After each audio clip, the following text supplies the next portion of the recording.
Hello नमस्कार दोस्तों, स्वागत है आप सभी का ड्रीम एग्जाम स्टडी प्लेटफॉर्म पर। दोस्तों आज हम इस वीडियो में देखने वाले हैं सामान्य अध्ययन का मॉडल पेपर नंबर 4। दोस्तों इस मॉडल पेपर में हम 38 क्वेश्चन करने वाले हैं। इसमें दोस्तों इतिहास के क्वेश्चन होंगे। इतिहास में दोस्तों मिडाइवल हिस्ट्री भी होगी, प्राचीन भारत का इतिहास भी होगा और आधुनिक भारत का इतिहास भी होगा। दोस्तों भूगोल में दोस्तों विश्व भूगोल और भारत का भूगोल होगा, राज्य व्यवस्था और इसमें संविधान भी होगा। दोस्तों स्टैटिक जीके होगा, करंट अफेयर के भी क्वेश्चन होंगे और दोस्तों उत्तर प्रदेश जीके के भी क्वेश्चन होंगे। बिल्कुल दोस्तों नए पैटर्न पर आधारित यह मॉडल पेपर होने वाला है। तो दोस्तों वीडियो को शुरू करने से पहले आपसे एक निवेदन है कि यदि आप चैनल पर नए हैं तो चैनल को सब्सक्राइब जरूर कर लीजिएगा और साथ में बेल आइकन भी दबा लीजिएगा ताकि जब भी हम अगला वीडियो अपलोड करें आप तक नोटिफिकेशन सबसे पहले पहुंच जाए। चलिए दोस्तों वीडियो को शुरू करते हैं। दोस्तों आंवले का सर्वाधिक उत्पादन करने वाला जिला प्रतापगढ़ है, सुल्तानपुर है, रायबरेली है या जौनपुर है? बताइए दोस्तों, आंवले का सर्वाधिक उत्पादन करने वाला उत्तर प्रदेश का कौन सा जिला है? तो दोस्तों प्रतापगढ़ में सर्वाधिक आंवले का उत्पादन होता है। ऑप्शन ए करेक्ट आंसर हो जाएगा। क्वेश्चन नंबर 2, काली मिट्टी सबसे अधिक उपयुक्त है जूट की खेती के लिए, धान की खेती के लिए, कपास की खेती के लिए, गेहूं की खेती के लिए? बताइए। जो काली मिट्टी होती है दोस्तों यह सबसे अधिक किसकी खेती के लिए उपयुक्त होती है? तो दोस्तों इस काली मिट्टी में सर्वाधिक कपास की खेती की जाती है। ऑप्शन सी करेक्ट आंसर हो जाएगा। क्वेश्चन नंबर 3, गोल्डन राइज किस तत्व का अच्छा स्रोत है? विटामिन ए का, विटामिन बी का, कार्बोक्सिलिक अम्ल का या विटामिन के का? बताइए। गोल्डन राइस जो होता है यह किसका दोस्तों किस तत्व का सबसे अच्छा स्रोत माना जाता है? तो दोस्तों यह विटामिन ए का सबसे अच्छा स्रोत माना जाता है। दोस्तों विटामिन ए की कमी से आंखों संबंधी रोग होता है। कैसा दोस्तों? आंखों संबंधी रोग होता है। दोस्तों विटामिन ए को रेटिनॉल भी बोला जाता है। क्या बोला जाता है?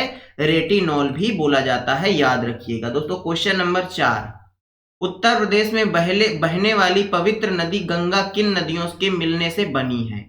अलकनंदा भागीरथी, भागीरथी गंगोत्री, देववाहिनी भागीरथी या भागीरथी मंदाकिनी? बताइए।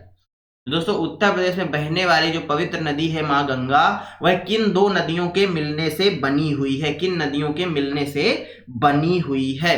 दोस्तों अलकनंदा में, वो माफ करिएगा, गंगा नदी में अलकनंदा और भागीरथी दोनों मिली हुई हैं, यानी ऑप्शन ए क्या हो जाएगा? राइट आंसर हो जाएगा। गंगा नदी दोस्तों कहां से निकलती है? गंगोत्री ग्लेशियर से निकलती है। किससे दोस्तों? गंगोत्री ग्लेशियर से निकलती है, याद रखिएगा। क्वेश्चन नंबर 5, उत्तर प्रदेश में वह कौन सा एकमात्र क्षेत्र है जहां तांबा पाया जाता है? बांदा, मिर्जापुर, ललितपुर या बुलंदशहर? बताइए। उत्तर प्रदेश का एकमात्र क्षेत्र ऐसा है दोस्तों जहां पर तांबा पाया जाता है। क्या पाया जाता है? तांबा पाया जाता है। क्या पाया जाता है? तांबा। कौन सा जिला है दोस्तों? तो वह ललितपुर है। कहां है दोस्तों? ललितपुर है। ऑप्शन सी करेक्ट आंसर हो जाएगा। क्वेश्चन नंबर 6, चिपको आंदोलन के प्रमुख आंदोलनकर्ता हैं सुंदरलाल बहुगुणा, गौरा देवी, चांडी प्रसाद भट्ट या दोस्तों ये सभी? बताइए। चिपको आंदोलन दोस्तों अलग अलग राज्यों में अलग अलग समय में हुआ है और अलग अलग समय में हुआ है दोस्तों, और अलग अलग लोग इसके नेतृत्व करता भी हर राज्यों में रहे हैं। इसलिए दोस्तों इस क्वेश्चन का जो सही आंसर है वह option A, option B, option C यानी उपर्युक्त सभी हो जाएगा। सुंदरलाल बहुगुणा जी भी आंदोलन करता थे चिपको आंदोलन में, गौरा देवी भी थी और चांडी प्रसाद भट्ट भी थे, यानी ऑप्शन डी क्या हो जाएगा इस क्वेश्चन का? एकदम राइट आंसर हो जाएगा। दोस्तों क्वेश्चन नंबर 7, विश्व पर्यावरण दिवस मनाया जाता है 5 अप्रैल को, 5 जून को, 5 अगस्त को या दोस्तों 5 सितंबर को? बताइए। विश्व पर्यावरण दिवस कब मनाया जाता है? दोस्तों यदि बात करें विश्व पर्यावरण दिवस की तो विश्व पर्यावरण दिवस आप सभी जानते हैं 5 जून को मनाया जाता है, यानी ऑप्शन बी क्या हो जाएगा? राइट आंसर हो जाएगा। क्वेश्चन नंबर 8, मलेरिया की दवा कुनैन किस वृक्ष से प्राप्त की जाती है? नीम के वृक्ष से, सिनकोना के वृक्ष से, बरगद के वृक्ष से या यूकेलिप्टस के वृक्ष से? बताइए। जो मलेरिया की दवा है कुनैन, यह किस वृक्ष से प्राप्त की जाती है? दोस्तों मलेरिया की दवा जो कुनैन है यह किस वृक्ष से प्राप्त की जाती है? दोस्तों यह सिनकोना के वृक्ष से। किस वृक्ष से? सिनकोना के वृक्ष से प्राप्त की जाती है, यानी ऑप्शन बी क्या हो जाएगा इस क्वेश्चन का? राइट आंसर हो जाएगा। क्वेश्चन नंबर दोस्तों 9, विमुद्रीकरण से क्या आशय है? दोस्तों विमुद्रीकरण से आपका क्या आशय है? मुद्रा का अवमूल्यन, मुद्रा को प्रचलन से हटाना, या मुद्रा की कीमत में परिवर्तन, या दोस्तों मुद्रा की कीमत में वृद्धि। बताइए दोस्तों विमुद्रीकरण से आपका क्या आशय है? तो दोस्तों इस क्वेश्चन का जो सही आंसर है वह क्या हो जाएगा? ऑप्शन बी हो जाएगा, मुद्रा को प्रचलन से हटाना विमुद्रीकरण कहलाता है। क्वेश्चन नंबर 10, तलाजा गुफाएं किस राज्य में स्थित हैं? दोस्तों इंपॉर्टेंट क्वेश्चन है। मध्य प्रदेश में, गुजरात में, आंध्र प्रदेश में, या महाराष्ट्र में? दोस्तों महाराष्ट्र में एलिफेंटा की गुफाएं किसकी हैं? एलिफेंटा की गुफाएं हैं, आप सभी जानते हैं। और दोस्तों जो मध्य प्रदेश है यहां पर क्या खास है ये आप हमें कमेंट बॉक्स में बताइए। इस क्वेश्चन का सही आंसर ऑप्शन बी हो जाएगा, गुजरात में तलाजा की गुफाएं मौजूद हैं। क्वेश्चन नंबर 11, निम्न में से कौन इब्राहिम लोदी को पराजित करने के बाद मुगल शासक बना? इंपॉर्टेंट है दोस्तों, इब्राहिम लोदी को किसने पराजित किया और फिर मुगल बादशाह यानी शासक बन गया? बाबर, हुमायूं, शेरशाह सूरी, या दोस्तों अकबर? बताइए दोस्तों, कोई वो और नहीं बाबर था। कौन था? बाबर था। ऑप्शन ए राइट आंसर हो जाएगा। क्वेश्चन नंबर 12, मीर जाफर को किस वर्ष पुनः बंगाल के रूप में प्रतिष्ठित किया गया? मीर जाफर को किस वर्ष पुनः, माफ करिएगा दोस्तों, कि मीर जाफर ने किस वर्ष पुनः बंगाल के रूप में प्रतिष्ठित किया, यानी बंगाल को दोस्तों क्या किया? उसने स्थापित किया। 1764 में, 1761 में, 74 में, 1757? दोस्तों 1764 हो जाएगा इस क्वेश्चन का right answer. Question number 13, Odisha में प्रसिद्ध सूर्य मंदिर का निर्माण करवाने वाले शासक निम्न राजवंशों में से किससे संबंधित हैं? चोल राजवंश, कदम्ब राजवंश, पल्लव राजवंश, या दोस्तों गंग राजवंश? दोस्तों सूर्य मंदिर जिसको कोणार्क का सूर्य मंदिर भी बोला जाता है, और दोस्तों जिसको ब्लैक पैगोडा भी बोला जाता है। क्या बोला जाता है? ब्लैक पैगोडा भी बोला जाता है। इसका निर्माण नरसिंह देव, कौन दोस्तों? नरसिंह देव फर्स्ट ने करवाया था। किसने करवाया था? नरसिंह देव फर्स्ट ने करवाया था, और जो गंग वंश के थे। किस वंश के थे? गंग वंश के थे। ऑप्शन डी राइट आंसर हो जाएगा। क्वेश्चन नंबर 14, म्यांमार में भारत का दूतावास किस स्थान पर है? यांगून पर, तवंगई पर, याटोन पर, या दोस्तों मांडले पर? बताइए म्यांमार में दोस्तों भारत का दूतावास किस स्थान पर स्थित है? दोस्तों इसकी स्थापना 2020 में की गई थी, यह बात भी याद रखिएगा। इस क्वेश्चन का जो सही आंसर है दोस्तों वह क्या हो जाएगा? ऑप्शन ए हो जाएगा, यांगून में। दोस्तों भारत का दूतावास यांगून में है, म्यांमार में। नेक्स्ट क्वेश्चन, भारतीय संविधान का निम्न में से कौन सा अनुच्छेद संवैधानिक उपचारों का अधिकार प्रदान करता है? और दोस्तों इस अनुच्छेद को बाबा साहब भीमराव अंबेडकर जी ने संविधान की आत्मा कहा था। क्या कहा था? संविधान की आत्मा उन्होंने कहा था। इस अनुच्छेद के तहत जो दोस्तों हाई कोर्ट है और जो दोस्तों सुप्रीम कोर्ट है, यानी माननीय सुप्रीम कोर्ट और माननीय हाई कोर्ट 5 प्रकार की रिट जारी करती हैं। क्या दोस्तों? 5 प्रकार की रिट जारी करती हैं। इस क्वेश्चन वो अनुच्छेद कौन सा है? अनुच्छेद 32 है, यानी ऑप्शन सी क्या हो जाएगा इस क्वेश्चन का राइट आंसर हो जाएगा। क्वेश्चन नंबर 16, नवनिर्वाचित लोकसभा बैठक की अध्यक्षता प्रोटेम स्पीकर की नियुक्ति कौन करता है? राष्ट्रपति, मुख्य न्यायाधीश, प्रधानमंत्री, या दोस्तों उपराष्ट्रपति? बताइए नवनिर्वाचित लोकसभा बैठक की अध्यक्षता प्रोटेम स्पीकर की नियुक्ति कौन करता है? दोस्तों राष्ट्रपति जी करते हैं। कौन करता है? राष्ट्रपति जी करते हैं। ऑप्शन ए करेक्ट आंसर हो जाएगा। क्वेश्चन नंबर 17, भारतीय संविधान के संदर्भ में भारत के महान्यायवादी की पदावधि क्या है? 3 वर्ष, 5 वर्ष, या 6 वर्ष? है दोस्तों कोई निश्चित अवधि नहीं है। बताइए और बताइएगा वर्तमान में हमारे महान्यायवादी कौन है? तो दोस्तों वर्तमान में हमारे महान्यायवादी कौन है? V R Subramaniam. कौन दोस्तों? नहीं दोस्तों, वी आर सुब्रमण्यम नहीं है।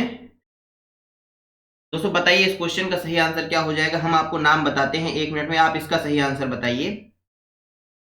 जो महान्यायवादी होते हैं ये दोस्तों इनकी पदावधि यानी कितने साल तक यह रह सकते हैं?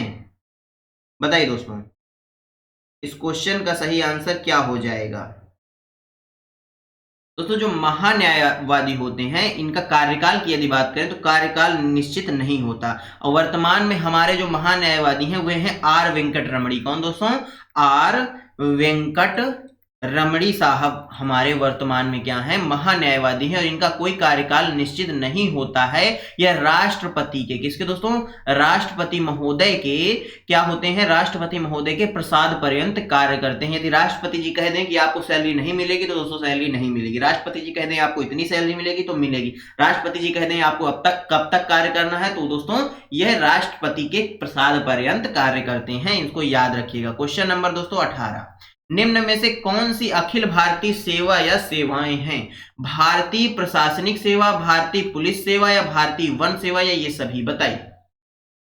अखिल भारतीय सेवाओं के अंतर्गत कौन कौन से शामिल हैं? तो दोस्तों ये सभी, यानी ये सभी भारत क्या हैं? अखिल भारतीय सेवाओं में सम्मिलित हैं। ऑप्शन डी राइट आंसर हो जाएगा। क्वेश्चन नंबर दोस्तों 19, 52वें संविधान संशोधन 1985 द्वारा कौन सी अनुसूची जोड़ी गई थी? 8वीं अनुसूची, 9वीं अनुसूची, 10वीं अनुसूची, या 11वीं अनुसूची? बताइए। 52वें संविधान संशोधन द्वारा कौन सी अनुसूची जोड़ी गई थी? जो दोस्तों संविधान संशोधन 1985 में किया गया था, इसके द्वारा दोस्तों 10वीं अनुसूची को जोड़ा गया था। कौन सी अनुसूची को जोड़ा गया था? 10वीं अनुसूची को जोड़ा गया था। ऑप्शन सी करेक्ट आंसर हो जाएगा। क्वेश्चन नंबर 20, भारत में सबसे ऊंचा ज्वार आता है कच्छ की खाड़ी में, बंगाल की खाड़ी में, फारस की खाड़ी में, या फड़ी की खाड़ी में? बताइए। तो दोस्तों जो भारत में सबसे ज्यादा ज्वार कहां आता है? कच्छ की खाड़ी में आता है। कहां आता है? कच्छ की खाड़ी में आता है। ऑप्शन ए राइट आंसर हो जाएगा। क्वेश्चन नंबर 21, विश्व में सबसे ऊंचा ज्वार आता है कच्छ की खाड़ी में, बंगाल की खाड़ी में, फंडी की खाड़ी में, या फारस की खाड़ी में? बताइए। विश्व में जो सबसे ऊंचा ज्वार है वह कहां आता है? दोस्तों जो विश्व का सबसे ऊंचा ज्वार है वह फंडी की खाड़ी में आता है। कहां आता है? फंडी की खाड़ी में आता है। क्वेश्चन नंबर दोस्तों 22, अफ्रीका में सहारा मरुस्थल में चलती हैं में लाल बारिश करवाती हैं दोस्तों? बताइए दोस्तों, जो लाल बारिश करवाती हैं, अफ्रीका के सहारा मरुस्थल में चलती हैं, यानी कौन सी हवाएं चलती हैं जो लाल बारिश करवाती हैं? दोस्तों वह सिरक्को हैं। कौन सी? सिरक्को हवाएं हैं जो दोस्तों अफ्रीका में चलती हैं, अफ्रीका के सहारा मरुस्थल से चलती हैं और लाल बारिश भी करवाती हैं। क्वेश्चन नंबर दोस्तों 23, गंगटोक निम्न में से किसकी राजधानी है? सिक्किम की, नागालैंड की, मेघालय की, अरुणाचल प्रदेश की? बताइए। जो गंगटोक है वह निम्न में से किसकी राजधानी है? तो दोस्तों यदि गंगटोक की बात करें तो यह किसकी राजधानी है? यह सिक्किम की राजधानी। किसकी राजधानी है दोस्तों? यह सिक्किम की राजधानी है, यानी ऑप्शन ए क्या हो जाएगा? राइट आंसर हो जाएगा। क्वेश्चन नंबर 24, किस राज्य की सीमा म्यांमार से नहीं लगती है? अरुणाचल प्रदेश की, नागालैंड की, त्रिपुरा की, या मिजोरम की? बताइए। अरुणाचल प्रदेश से किस राज्य की सीमा नहीं लगती है? माफ करिएगा, म्यांमार से किस राज्य की सीमा नहीं लगती है? दोस्तों त्रिपुरा की म्यांमार से कोई सीमा साझा नहीं होती, यानी ऑप्शन सी क्या हो जाएगा? राइट आंसर हो जाएगा। क्वेश्चन नंबर 25, माल एवं सेवा कर यानी जीएसटी पर संसदीय संशोधन बिल को किस राज्य ने सर्वप्रथम अनुमोदित किया था? उत्तर प्रदेश ने, महाराष्ट्र ने, असम ने, या बिहार ने? बताइए। जीएसटी यानी गुड्स एंड सर्विस टैक्स। दोस्तों सबसे पहली बात तो ये समवर्ती सूची पर लगने वाला टैक्स है। कौन सी सूची? समवर्ती सूची पर लगने वाला टैक्स है दोस्तों। यह 1 जुलाई से प्रवर्तनीय हुआ, 2017, 1 जुलाई 2017 से लागू हो गया था। इस बात को याद रखिएगा। इस क्वेश्चन का सही आंसर असम हो जाएगा। असम ही एक पहला राज्य था जिसने संसदीय संशोधन बिल को सर्वप्रथम अनुमोदित किया था जीएसटी के। क्वेश्चन नंबर 26, केंद्रीय जीएसटी कानून को भारत के राष्ट्रपति ने कब सहमति प्रदान की? 18 अप्रैल 2017, 22 अप्रैल 2017, 5 अप्रैल 2017, या 12 अप्रैल 2017? बताइए। केंद्रीय जीएसटी कानून को भारत के राष्ट्रपति जी ने कब अनुमोदन प्रदान किया, यानी सहमति प्रदान की? तो दोस्तों 12 अप्रैल 2017 को। कब? 12 अप्रैल 2017 को। ऑप्शन डी करेक्ट आंसर हो जाएगा। क्वेश्चन नंबर 27, जुते हुए खेत के साक्ष्य मिले मोहनजोदाड़ो में, कालीबंगा में, लोथल में, या हड़प्पा में? बताइए। दोस्तों मोहनजोदड़ो को मृतकों का टीला कहा जाता है। क्या कहा जाता है? मृतकों का टीला कहा जाता है, ये बात भी याद रखिएगा। जुते हुए जो खेत हैं दोस्तों, इसके साक्ष्य कहां से प्राप्त हुए? इस क्वेश्चन का सही आंसर बताइए क्या हो जाएगा। तो दोस्तों जुते हुए खेतों का जो साक्ष्य है वह कहां मिला है? कालीबंगा में मिला है। कहां मिला है? कालीबंगा में मिला है। ऑप्शन बी क्या हो जाएगा इस क्वेश्चन का राइट आंसर हो जाएगा। क्वेश्चन नंबर 28, सिंधु सभ्यता का कौन सा स्थल भारत में स्थित है? हड़प्पा, मोहनजोदड़ो, लोथल या ये सभी? बताइए, सिंधु सभ्यता का कौन सा स्थल है जो भारत में स्थित है? इंपॉर्टेंट है क्वेश्चन दोस्तों। भारत में कौन सा है जो स्थित है? तो दोस्तों जो सिंधु सभ्यता का भारत में स्थित स्थान है वह लोथल है, जो कहां है भारत में? भारत के गुजरात में है। कहां है दोस्तों? गुजरात में है, याद रखिएगा। क्वेश्चन नंबर 29, सिंधु घाटी के लोग पूजा करते थे पशुपति की, इंद्र और वरुण की, ब्रह्मा की या विष्णु की? बताइए। जो सिंधु घाटी सभ्यता के लोग हैं दोस्तों, वह किसकी पूजा करते थे? दोस्तों यह भगवान पशुपति की पूजा करते थे। क्वेश्चन नंबर 30, बुद्ध ने अपना पहला उपदेश कहां दिया था? काशी में, सारनाथ में, कुशीनगर में या बोधगया में? बताइए। तो दोस्तों भगवान बुद्ध ने अपना जो पहला उपदेश है वह सारनाथ में दिया था। कहां दिया था? सारनाथ में दिया था। ऑप्शन बी करेक्ट आंसर हो जाएगा। नेक्स्ट क्वेश्चन की ओर बढ़ते हैं दोस्तों। चतुर्थ बौद्ध संगीति यानी परिषद हुई थी कनिष्ठ के शासनकाल में, अशोक के शासनकाल में, हर्षवर्धन के शासनकाल में या नेनाड्यार के शासनकाल में? बताइए। जो चतुर्थ बौद्ध संगति है वह दोस्तों किसके शासनकाल में हुई थी? और यह दोस्तों कश्मीर में हुई थी। कहां हुई थी? कश्मीर में हुई थी और कनिष्ठ के शासनकाल में हुई थी, यानी ऑप्शन ए क्या हो जाएगा? राइट आंसर हो जाएगा। क्वेश्चन नंबर 32, महावीर स्वामी तीर्थंकर थे 14वें, 22वें, 24वें या 11वें? बताइए। महावीर स्वामी किस नंबर के तीर्थंकर माने जाते हैं या तीर्थंकर थे? बताइए। दोस्तों जो महावीर स्वामी जी हैं ये 24वें नंबर के तीर्थंकर थे। किस नंबर के? 24वें नंबर के तीर्थंकर थे। ऑप्शन सी राइट आंसर हो जाएगा। क्वेश्चन नंबर 33, जैन साहित्य को कहा जाता है जातक, आगम, निर्जरा या कैवल्य? बताइए। जैन साहित्य को क्या कहा जाता है? तो दोस्तों जैन साहित्य को आगम साहित्य के नाम से भी जाना जाता है। किस साहित्य के नाम से? आगम साहित्य के नाम से भी जाना जाता है। ऑप्शन बी राइट आंसर हो जाएगा। क्वेश्चन नंबर 34 दोस्तों, आगरा की मोती मस्जिद का निर्माण करवाया था अकबर ने, शाहजहां ने, औरंगजेब ने या दारा सिकोह ने? बताइए। आगरा का जो मोती मंदिर मस्जिद है इसका निर्माण किसने करवाया था? दोस्तों इसका निर्माण शाहजहां ने करवाया था। किसने करवाया था? शाहजहां ने करवाया था। क्वेश्चन नंबर 35, सर्वाधिक 5 करोड़ आयुष्मान कार्ड बनाने वाला देश का पहला राज्य हाल ही में कौन बना? करंट अफेयर का क्वेश्चन है दोस्तों, बताइए। 5 करोड़ आयुष्मान कार्ड, आप सभी जानते हैं आयुष्मान कार्ड के बारे में। इसमें दोस्तों क्या होता है, एक परिवार को 5 लाख तक इलाज के लिए यानी स्वास्थ्य बीमा प्राप्त होता है सरकार की तरफ से। तो दोस्तों हाल ही में पंजाब, बिहार, उत्तर प्रदेश या राजस्थान, तो दोस्तों उत्तर प्रदेश पहला राज्य बन गया जिसने 5 करोड़ आयुष्मान कार्ड जारी किए हैं। नेक्स्ट क्वेश्चन दोस्तों, वर्ष 2024 में हाल ही में चाप चारकूट महोत्सव किस राज्य में मनाया गया? नागालैंड, मणिपुर, मिजोरम या त्रिपुरा? बताइए।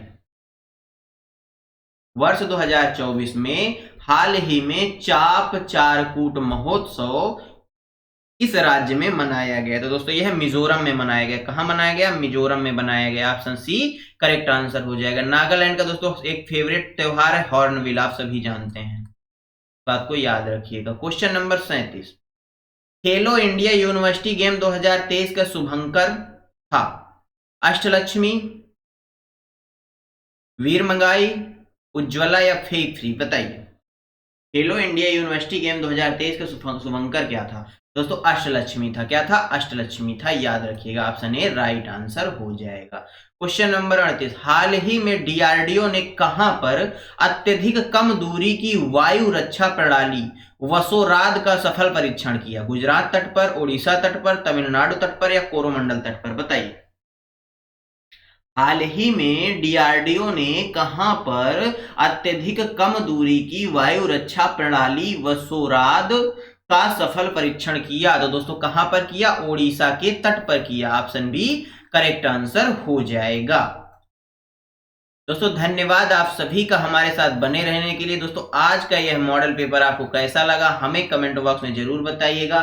यदि मॉडल पेपर अच्छा लगा हो तो वीडियो को लाइक कर दीजिए, अपने दोस्तों के साथ शेयर कर दीजिए। और दोस्तों यदि आप चैनल पर नए हैं चैनल को सब्सक्राइब जरूर कर लीजिएगा, ताकि जब भी हम अगला वीडियो अपलोड करें आप तक नोटिफिकेशन सबसे पहले पहुंच जाए। चलिए दोस्तों मिलते हैं आपसे अगले वीडियो में, तब तक के लिए जय हिंद, जय भारत। अपना और अपनों का ख्याल रखिए, सभी का सम्मान करिए। धन्यवाद दोस्तों।